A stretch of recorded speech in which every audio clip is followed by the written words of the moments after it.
परमेश्वर के पवित्र वचन को हम पढ़ते हैं और जान पाते हैं कि जो क्रूस की जो सजा है बहुत दर्दनाक है, बहुत ही दंडनीय ये सजा मानी जाती थी, क्रूस की सजा। लेकिन हमारे प्रभु की महानता इतनी बड़ी है कि जिस क्रूस की सजा को घृणित माना जाता था, जब प्रभु यीशु उस सलीब पर चढ़ गया, आज उस क्रूस को शुभ माना जाता है। जिस क्रूस को घृणित समझा जाता था, जब प्रभु यीशु ने अपने आप को उस पर बलिदान कर दिया, उस क्रूस को प्रभु ने शुभ ठहरा दिया। और आज प्रभु के मानने वाले लोग उस क्रूस को अपने घरों में और परमेश्वर के हैकल में लगाते हैं। यह है हमारे प्रभु की महानता, यह है हमारे प्रभु यीशु मसीह का वो सामर्थ्य कार्य जो उसने अपने जीवन भर में करे। जैसे कि अभी परमेश्वर के पवित्र वचन से यूहन्ना की इंजील उसका 19 अध्याय और 28 और 29 पद पढ़ा गया, जो प्रभु यीशु मसीह के मुबारक जुबान से 5वां वचन कहा गया, मैं प्यासा हूं। मेरे प्रियो, जब इस वचन पर हम गौर करते हैं तो बड़ा ही आश्चर्य होता है कि जो सारी सृष्टि पर कंट्रोल रखता है कि मैं जीवन की रोटी हूं, जो मेरे पास आएगा कभी भूखा नहीं होगा, जो मुझ पर विश्वास करेगा वो कभी प्यासा नहीं होगा। आज वो प्रभु यीशु मसीह कह रहा है, मैं प्यासा हूं। इस शब्द में 3 बातों का समावेश है, 3 बातें विद्यमान हैं। मेरे प्रियो, प्रभु यीशु मसीह का ये कथन, मैं प्यासा हूं, जब 28 पद को पढ़ते हैं तो वहां पे लिखा हुआ है कि अब जब सब कुछ पूरा हो चुका, यानी कि जिस कार्य के लिए प्रभु यीशु मसीह को संसार में भेजा गया था, उस कार्य को प्रभु यीशु मसीह ने पूरा कर दिया। परमेश्वर की इच्छा, परमेश्वर की योजना को पूरा कर दिया। जब प्रभु ने जान लिया कि सब कुछ पूरा हो गया है, लेकिन अभी भी उसके विषय में कही गई एक भविष्यवाणी बाकी है। भजन संहिता 69 के और उसके 21 पद में पढ़ते हैं, लोगों ने मेरे खाने के लिए इंतजार किया और मेरी प्यास बुझाने के लिए मुझे सिर का पिलाया। पहला कारण, प्रभु यीशु मसीह इस कथन के द्वारा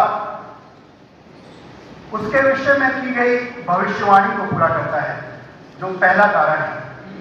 दूसरा कारण है कि लगभग 15 घंटे हो गए हैं प्रभु यीशु मसीह को जब पकड़ा गया है। उसके बाद से पहले कैफा के पास, फिर पिलातुस के पास, हेरोदेस के पास, पूरी रात हो गई है, सुबह हो गई है और अब दोपहर का समय है। और इस दोपहर के समय में लाजमी है कि उसके शरीर का जो खून है पूरा शरीर से निकल चुका है। बाइबल बताती है उसका पसीना भी खून की बड़ी बड़ी बूंदें बन के टपक रहा है। और ऐसे हालात में उसके शरीर का, पूरे शरीर का पानी खत्म हो जाना, पूरे शरीर का खून खत्म हो जाना, और उस समय में प्रभु यीशु मसीह का ये कहना कि मैं प्यासा हूं, कोई आश्चर्य की बात नहीं है, क्योंकि परमेश्वर का वचन ऐसा कहता है कि वो संपूर्ण मनुष्य और संपूर्ण ईश्वर थे। उन्हें थकावट हुई, उन्हें प्यास लगी, उन्हें भूख लगी, और परमेश्वर का वचन बताता है क्योंकि वो संपूर्ण मनुष्य और संपूर्ण ईश्वर थे, इसलिए इस समय उन्हें उस प्यास का एहसास है, क्योंकि शरीर थका हुआ है, शरीर के खून का हर कतरा निकल चुका है, और लाजमी है उनका ये कहना कि मैं प्यासा हूं। मेरे प्रियो, जो तीसरी और अहम बात है तो प्रभु यीशु मसीह ने कहा कि मैं प्यासा हूं, वो उनकी आत्मिक प्यास है। जैसा कि अभी हमने परमेश्वर के दास दासियों के द्वारा उन 4 वचनों को सुना जो प्रभु यीशु मसीह के मुबारक जुबान से कहे गए। उन 4 वचनों में जो पहले 3 वचन कहे गए वो दूसरों के लिए, दूसरों के हित के लिए, दूसरों की चिंता है, दूसरों की फिक्र है। ये हमारे मसीह की पहचान है, और यही हमारे मसीह होने की पहचान है। प्रभु यीशु मसीह पहले दूसरों की चिंता कर रहा है, दूसरों के लिए क्षमा मांग रहा है, दूसरों को आश्वासन दे रहा है और दूसरों को जिम्मेदारी दे रहा है। लेकिन जब चौथे कलमे में पिता ने मुंह फेर लिया, तब उसे इस बात का एहसास हुआ कि वो प्यासा है। वो प्यासा है। वो क्यों प्यासा है? वो प्यासा है इस बात से, जिन लोगों के लिए परमेश्वर पिता ने उसे इस संसार में भेजा है, जिस कार्य के लिए परमेश्वर पिता ने उसे भेजा है, उस कार्य को परमेश्वर के पुत्र ने उन लोगों के लिए, अपने पिता के लिए पूरा कर दिया है। लेकिन आज भी जिन लोगों के लिए उस कार्य को उसने किया है, वो लोग उसके कार्य को, उसकी इच्छा पर नहीं चल रहे हैं। यह है उसकी आत्मिक प्यास। इसलिए उसने जोर से पुकार के कहा, मैं प्यासा हूं। एक विजय योद्धा के समान कहा, मैं प्यासा हूं। जब हम अपने ड्यूटी से, अपने काम से घर वापस आते हैं, हम पूरे दिन भर के कार्य को करने के बाद भी हमें इस बात का एहसास होता है, हमें पानी चाहिए। जब हम किसी काम को करने में मगन हो जाते हैं, लिप्त हो जाते हैं, हमें भूख और प्यास नहीं लगती। लेकिन जब हम उस कार्य को करके तसल्ली प्राप्त करते हैं, तब हमें एहसास होता है हमें पानी की आवश्यकता है। प्रभु यीशु मसीह ने परमेश्वर के द्वारा दी गई उसकी आज्ञा को, उसकी इच्छा को, उसकी योजना को पूरा करके इस बात का अनुभव किया कि अब वो प्यासा है। और मेरे प्रियो, जैसा कि मैंने बताया कि वो यहाँ पर आत्मिक प्यास का भी अनुभव कर रहा है। उसके आत्मिक प्यास क्या है? परमेश्वर के वचन से हम पढ़ते हैं, यूहन्ना की इंजील और उसके 4 अध्याय में, जब सामने औरत से बात कर रहा है और चेले गांव से खाना लेकर आए हैं, तो चेलों ने जब आपस में क्या कहा कि इसके लिए कुछ खाने को कोई लाया है, तो प्रभु यीशु मसीह 34 पद में कहते हैं, यीशु ने उनसे कहा, मेरा भोजन यह है कि मैं अपने भेजने वाले की इच्छा के अनुसार चलूं और उसका काम पूरा करूं। आज प्रभु यीशु मसीह इस क्रूस पर उस प्यास को देख रहा है कि उसके लोग जिनके लिए वो अपने प्राण दे रहा है, जिनके लिए अपने आप को बलिदान कर रहा है, वो अभी तक परमेश्वर की इच्छा को समझ नहीं पा रहे, उसकी इच्छा के अनुसार चल नहीं पा रहे, उसके कार्य को कर नहीं पा रहे। ये है उसकी प्यास।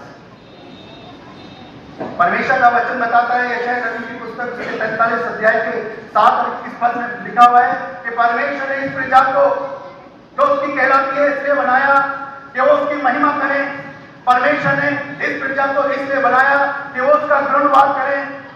लेकिन आज परमेश्वर के लोग उसकी इच्छा पूरी नहीं कर रहे हैं, उसका गुणवाद नहीं कर रहे हैं। इसलिए प्रभु यीशु मसीह ने कहा, मैं प्यासा हूं। मेरे प्रियो, 29 पद हमें बताता है, 28 के बाद जब हम 29 पढ़ते हैं तो वहां पे लिखा हुआ है कि जब उसने कहा मैं प्यासा हूं, वहां पर जो लोग मौजूद थे, उन्होंने सिरका लिया और उसके होठों पे लगाया। और हम इस बात को बखूबी जानते हैं, सिरका वो चीज है, यदि कटी हुई चीज पर, जली हुई चीज पर जख्म पे लगा दिया जाए तो वो और ज्यादा दर्द को बढ़ाती है, और ज्यादा पीड़ा को बढ़ाती है। वहां पर प्रभु यीशु मसीह ने अपनी इच्छा को जाहिर किया कि मैं प्यासा हूं, लेकिन वो लोग अपनी इच्छा पूरी कर रहे हैं। आज जो लोग परमेश्वर की इच्छा पूरी ना करके अपनी इच्छा को पूरी करते हैं, वो प्रभु यीशु मसीह को सिरका पिलाते हैं, उसकी दर्द, उसकी पीड़ा को बढ़ाते हैं, उसके दुख को बढ़ाते हैं। क्या मैं आप परमेश्वर की इच्छा को पूरी कर रहे हैं, उसके वचनों पर चलकर, उसकी आज्ञाओं का पालन करके? परमेश्वर की इच्छा क्या है? वैसे तो बहुत सारी बातें बाइबल के अंदर विद्वान हैं, लेकिन मैं समय रहते हुए एक ही बात पर विचार विमर्श करूंगा कि परमेश्वर की उत्पत्ति से लेकर प्रकाशित वाक्य तक परमेश्वर की मेरे और आपके लिए, तमाम मानव जाति के लिए क्या इच्छा है। पहला थिस्सलुनीकियों उसका 4 अध्याय और 3 पद में इस प्रकार से लिखा हुआ है। पहला थिस्सलुनीकियों उसका 4 अध्याय और 3 पद में इस प्रकार से लिखा हुआ है, क्योंकि परमेश्वर की यह इच्छा है, क्योंकि परमेश्वर की यह इच्छा है कि तुम पवित्र बनो। आप उत्पत्ति से शुरू हो जाइए और प्रकाशित वाक्य तक पढ़ लीजिए, यही है परमेश्वर की इच्छा। क्योंकि अदन की वाटिका के अंदर आदम और हवा के पाप करने के द्वारा से जो अनंत जीवन का द्वार बंद कर दिया गया था, उस द्वार को प्रभु यीशु मसीह ने खोल दिया है। और वो प्रभु अपनी प्यास का बयान करता है कि परमेश्वर की इच्छा यह थी और है और रहेगी कि तुम पवित्र बनो। हमें पवित्र 3 बातों से बनना जरूरी है। और संक्षेप में मैं इस बात को खत्म करूंगा। 3 बातें बहुत ज्यादा जरूरी हैं।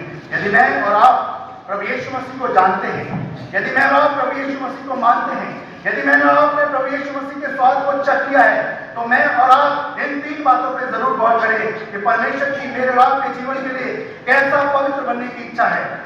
सबसे पहली चीज, मैं और आप आत्मिक रीति से पवित्र बने। मेरे और आपके जीवन में परमेश्वर से पहले और परमेश्वर से ज्यादा यदि कोई है तो मैं और आप आत्मिक व्यभिचारी हैं। आत्मिक व्यभिचारी।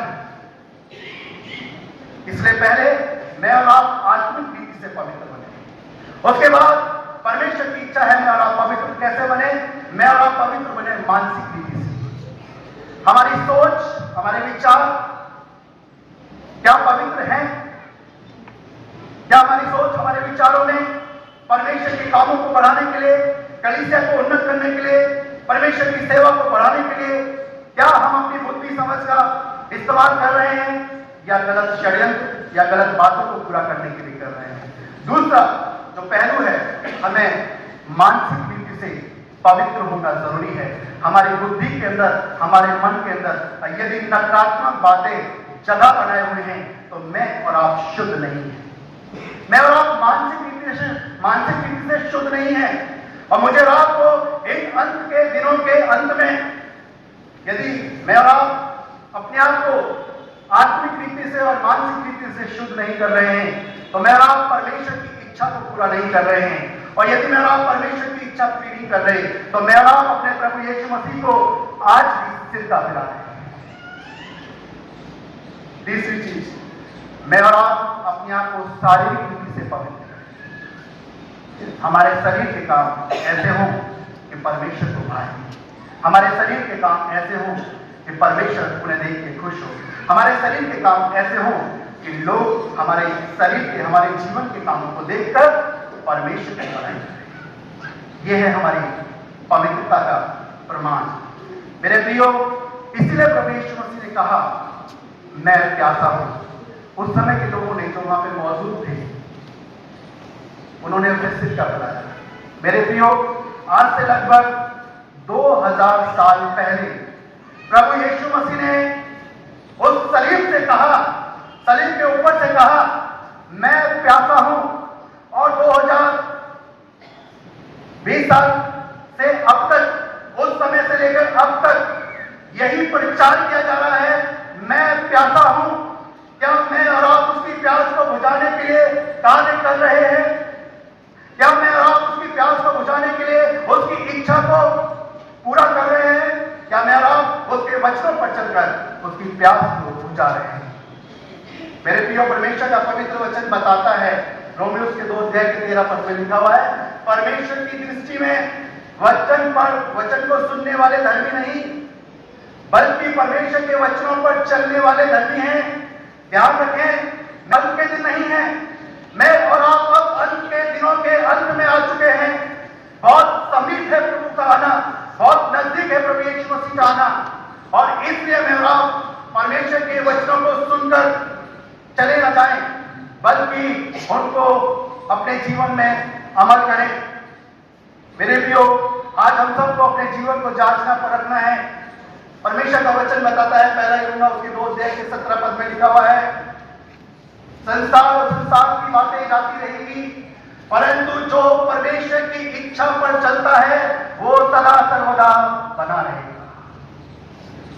यदि मैं और आप इस गुड फ्राइडे पर प्रभु यीशु मसीह की प्यास को बुझाना चाहते हैं तो मेरे प्रियो, मैं और आप उसकी आत्मिक प्यास को बुझाएं। शारीरिक प्यास को खुद भी बुझा लेता है। इस बात का डिक्लेयर तो शैतान भी करता है कि तू पत्थरों से कह दे रोटियां बन जाए। कोई बड़ी बात नहीं कि सांसारिक प्यास को बुझाना, शारीरिक प्यास को बुझाना।